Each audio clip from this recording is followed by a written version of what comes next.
Good morning twelfth class. इतना हम देख लिए थे कि विलियम ओ डगलस 1 अक्टूबर से और अप्रैल तक आगे मानी उनको सीखते सीखते काफ़ी टाइम लग गया, लेकिन आखिरकार उन्होंने सीख लिया। इंस्ट्रक्टर का जो काम था, जो उनको सिखाने वाले थे, जो इंस्ट्रक्टर थे, उनका कार्य पूरा हो गया था। ये लिखा जैसे द इंस्ट्रक्टर वॉज फिनिश्ड, उनका कार्य पूरा हो गया। और जो पूल है उसको उन्होंने स्विम करके देखा। चलिए उससे आगे बढ़ते हैं। दिस वेंट ऑन टिल जुलाई। ये स्विमिंग पूल को तैर लिया उन्होंने। और उनका जो उसके बाद वो कह रहे हैं कि टाइनी वेस्टेज आ रहे थे। वो ये बोल रहा है कि ये टाइनी वेस्टेज का आना और मेरा उनसे संघर्ष करना, इस प्रकार की बात जुलाई तक चली। चलिए आगे देखिए, अब ये क्या है। But I was still not satisfied. लेकिन विलियम ओ डगलस, ये आई विलियम ओ डगलस के लिए है। विलियम ओ डगलस ये बोल रहा है कि I was still not satisfied, मैं अब भी संतुष्ट नहीं था। आई वॉज नॉट श्योर, मैं पूर्ण रूप से आश्वस्त नहीं था, श्योर नहीं था। दैट की ऑल द टेरर, कि भय जो है वो पूर्ण रूप से हैड लेफ्ट, जा चुका है। ये डर अब भी उनके मन में है। So I went to lake Wentworth in New Hampshire. ये देखिए जी, लेक एल कैपिटल है, झील वेंटवर्थ डब्ल्यू कैपिटल है, न्यू हैम्पशायर। कि वो बोल रहा है कि इसलिए मैं वेंटवर्थ नामक झील जो न्यू हैम्पशायर जो जगह है वहाँ थी, वहाँ गया। Dive off a dock at Triggs Island. और जो ट्रिगस आइलैंड है, आइलैंड मतलब होता है द्वीप, ट्रिगस जो द्वीप है उसमें एक ये डोक है। डोक का अर्थ होता है जी घाट। उस घाट पे, यानी ट्रिगस आइलैंड का जो घाट है, डीव ऑफ का अर्थ होता है नौका घाट, जहाँ नौकायान वगैरह की जाती होंगी, वहाँ उन्होंने क्या की, डुबकी लगाई। And swam 2 miles across the lake। 2 मील मैं लेक तैरा, झील में 2 मील तक तैराई की। कहाँ? एट स्टाम्प एक्ट आइसलैंड, यानी कई जगह गया वो। उसके बाद देखो, न्यू हैम्पशायर गया 1, ट्रिगस आइलैंड गया 2, और ये एक और आइलैंड है वहाँ भी गया। I swam crawl, I swam the crawl, breast stroke, side stroke and back stroke. ये देखिए जी, मैं आपको बताता हूँ, ये स्विमिंग के कुछ ढंग है। बैक स्ट्रोक यानी उल्टी पीठ तैरना, साइड स्ट्रोक बगल से निकलना, ब्रेस्ट स्ट्रोक सीने के बल तैरना, और क्रोल रेंगते हुए तैरना। यानी आप कह सकते हैं कि ये स्विमिंग के कुछ अलग अलग ढंग हैं। Only once did the terror return. वो कह रहा है कि जब इस प्रकार वो तैरा, केवल एक बार भय लौटा। When I was in the middle of the lake, जब मैं झील के ठीक बीच में था। I put my face under, तो मैंने पानी के अंदर जैसे अपना चेहरा डाला। एंड शो नथिंग, मुझे कुछ दिखाई नहीं दे रहा था, बट सिवाय बॉटमलेस वाटर, कि बिना पेंदे वाला पानी उसको नज़र आ रहा है। यानी ऐसा जल का स्रोत है वो, कोई झील वगैरह है जिसका बॉटम दिखाई नहीं दे रहा।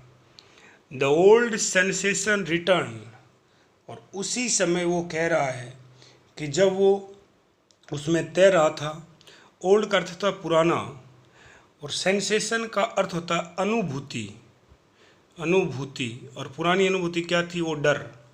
रिटर्न लौट आया इन मिनिस्चर, ये देखो जी मोबाइल या कंप्यूटर में भी आता है, इसका अर्थ होता है लघु रूप, छोटे रूप में, जिसको मिनिमाइज कहते हैं। आई लाफ, मैं हंसा, एंड सेड, और मैंने कहा, वेल, खैर, मिस्टर टेरर, कि श्रीमान terror, what do you think, तुम क्या सोचते हो, you can do to me, कि तुम क्या सोचते हो, तुम मेरा क्या बिगाड़ने का सोच रहे हो। और जैसे उसने ये कहा, इट फ्लेड, फ्लेड का अर्थ होता है भाग जाना। आई स्वैम ऑन, वह भाग गया, और मैं तैरता रहा, मानी उसने अपना स्विमिंग जारी रखा। यट, फिर भी, देखो आप कितनी झील है उनमें तैरने के बाद भी।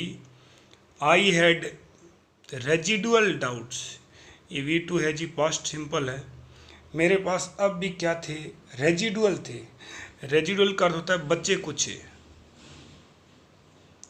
कुछ बच्चे खुचे। संदेह, डाउट, संदेह अब भी थे। एट फर्स्ट अपॉर्चुनिटी, अवसर होता जी, जैसे मुझे पहला अवसर मिला।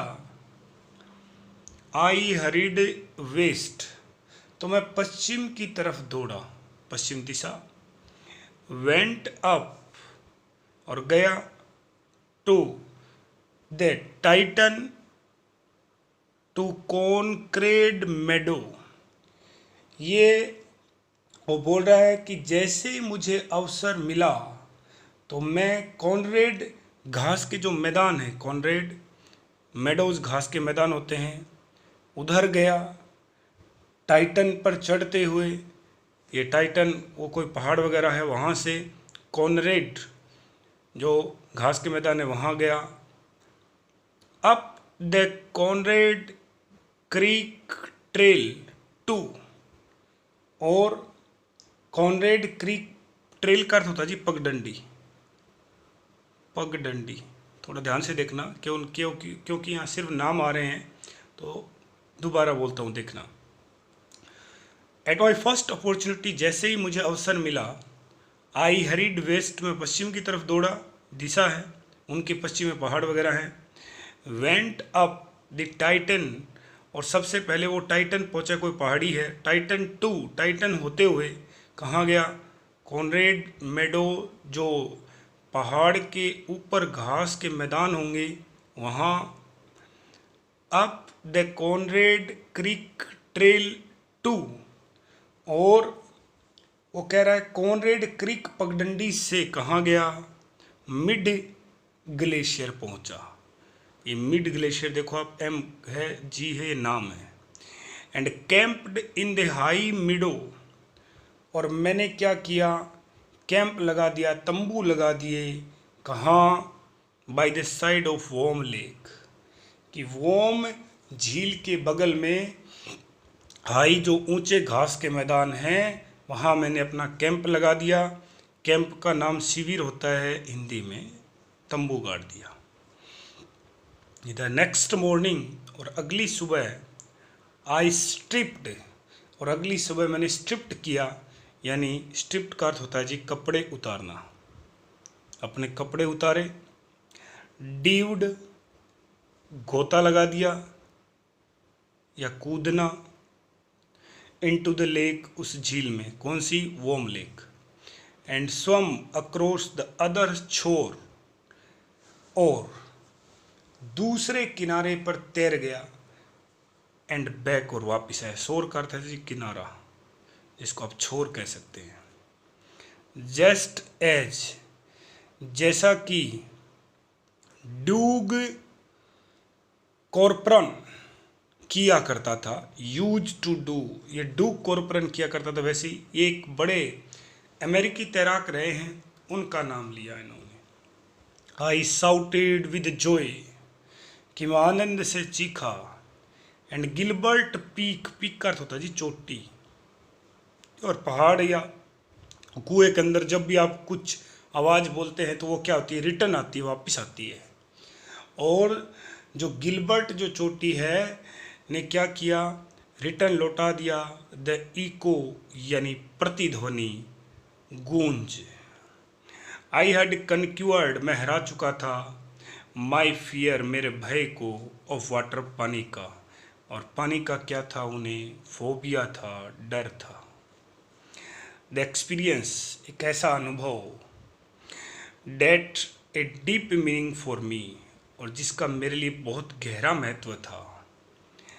As only those who have known stark terror, केवल वे ही जिन्होंने, स्टार्क का अर्थ है कठोर, जिन्होंने क्या किया हो? कठोर टेरर का सामना किया हो, उसको झेला हो, एंड कन्क्यूअर्ड इट, और फिर उसको हरा भी दिया गया हो, इट कैन अप्रिशिएट, यानी जिन्होंने कठोर आतंक को जाना है और जिन्होंने उन्हें जीता भी है, वे ही इस अर्थ को समझ सकते थे, अप्रिशिएट कर सकते थे, अन्यथा कोई समझ नहीं सकेगा। ये बात बिल्कुल सही कह रहा हूँ। इन डेथ, बहुत बड़ी लाइन लिख रहा है, मीनिंग बहुत बड़ा है, लाइन भले ही छोटी हो। इन डेथ, मृत्यु में, देयर इज पीस, बिल्कुल शांति है। वो ऐसा क्यों कह रहा है? क्योंकि याद आपको उसने कहा था कि अब कोई आवश्यकता नहीं है, ये बहुत अच्छा है, अब तो मैं तैर रहा हूँ समुद्र में या आसमान में, बहुत अच्छा है, नींद आ रही है। मानी जब वो मूर्छित होने लगा था, अनकॉन्शियस होने लगा था, बेहोश होने लगा था, उस समय सब कुछ जो है वो ये कह रहा था कि ये बहुत अच्छा, यानी मृत्यु में शांति है। देयर इज टेरर, तो डर कहाँ है? Only in the fear of death, केवल और केवल जो मृत्यु का जो भय है उसी में टेरर है। टेरर यानी आतंक। यदि मृत्यु आ गई तो कुछ नहीं, लेकिन उसका जो डर है वो बना रहता है। As Roosevelt knew when he said, और ये बात कौन कह रहा है? जैसा कि राष्ट्रपति, ये राष्ट्रपति रहे हैं अमेरिका के, रूजवेल्ट जानते थे, और उन्होंने क्या कहा था? All we have to fear is to fear itself, कि हम केवल भय से ही भयभीत होना पड़ता है, हमें केवल भय से ही भयभीत होना पड़ता है। मानी कि यदि किसी ने डर को मार दिया तो मृत्यु उसका कुछ नहीं बिगाड़ सकती, डर को मारना जरूरी है। आखिर की 3 लाइन, बिकॉज, क्योंकि, आई हैड एक्सपीरियंस्ड, मैंने अनुभव किए थे, both the sensation of dying, वो कह रहा है क्योंकि मैंने दोनों ही चीज़ों का अनुभव किया। एक सेंसेशन ऑफ डाइंग, अनुभूति किसकी? डाइंग, मरने की, वो मर ही गया था। एंड द टेरर, और उस आतंक की, that fear of it can produce, जिससे वो भय उत्पन्न हुआ। द विल, और वह इच्छा उत्पन्न हुई, टू लिव, जीने की, समहाउ ग्रू इन इंटेंसिटी, वो कह रहा है इस कारण जीने की इच्छा किसी तरह अधिक तीव्र हो गई। ग्रू का अर्थ होता है तीव्र, और इंटेंसिटी का अर्थ होता है अधिक तीव्रता। अधिक तीव्रता, गिरू का तो बढ़ना, और जीने की जो तीव्रता है वो बढ़ गई, शायद इसीलिए वो इच्छा है वो बढ़ी। एट लास्ट, और आखिरकार, आई फेल्ट रिलीज्ड, और मैं अपने आप को रिलीज्ड महसूस कर रहा हूँ, यानी मुक्त महसूस कर रहा हूँ। फ्री टू वॉक, आज मैं स्वतंत्र हूँ चलने के लिए। कहाँ? ट्रेल्स, यानी जो पगडंडियाँ हैं, मैं उन पे स्वतंत्र होकर चल सकता हूँ। क्लिम द पीक्स, चोटियों पे चढ़ सकता हूँ आराम से, मुझे कोई डर नहीं है। और क्या कह रहा है? And to brush aside fear, और भय को नकार देने हेतु मुक्त है वो। असाइड, अलग कर देना, भय, फियर, अलग कर देना, दूर कर देना। ब्रश का अर्थ होता है, जैसे ब्रश वो अपना रहता है साफ करने वाला, वही उसी से बना है, मतलब उसको दूर करना, मुक्त करना, कि मैं आज भय को मुक्त कर सकता हूँ।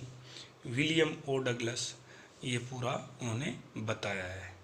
तो हम ये पूरा लेसन देख चुके हैं। अब आप पहले इसकी समरी है, उसमें कुछ पॉइंट्स मैंने डाले थे, वो पॉइंट्स आप ढंग से पढ़ें।